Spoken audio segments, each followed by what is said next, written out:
Hello. The National Broadband Plan has a number of important recommendations in it on the topics of cybersecurity and critical infrastructure protection. Cybersecurity is a new area for the Commission. We have a number of exciting recommendations here. First of all, we're building on a pattern of work that we've done over the years in information collection. First of all, in our Part 4 rules, we have been collecting data over the years on existing legacy communications networks and systems to understand the reliability of those networks. We have a gap in that data right now. We don't get any data on ISPs. We don't get any information on interconnected voice over IP providers. And this is an area where as more and more services and critical services are migrating to those platforms, we think it's important that we become more aware of what's happening in that space. So we're recommending that our information collection be extended to cover those areas as well. We would use that information to examine reliability in those areas, to work with communications providers, both individually and as a group, to make sure that improvements are made. Secondly, we have an existing system called the Disaster Information Reporting System. This is a voluntary system we activate during disasters. We have nothing like this, and I don't think anything like this exists for cyber attacks.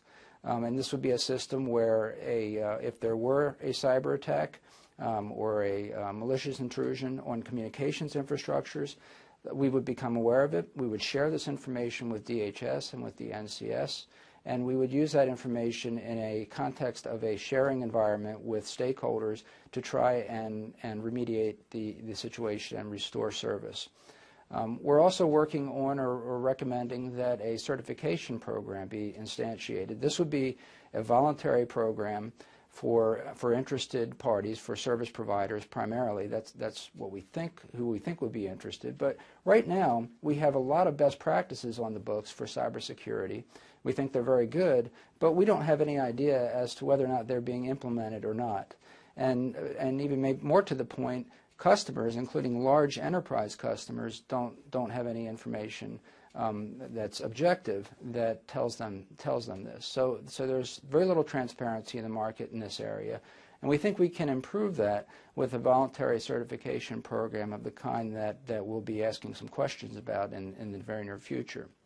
Now, let me close my remarks on cybersecurity by saying we're also going to be doing or formulating a roadmap on cybersecurity to identify the 5 most critical, urgent cybersecurity threats that the Commission, working with other federal stakeholders, including the executive branch, can help to bring a solution to.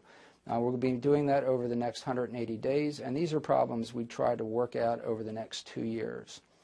Now let me turn to critical infrastructure protection, and we have 3 inquiry proceedings that we're recommending we get started on there.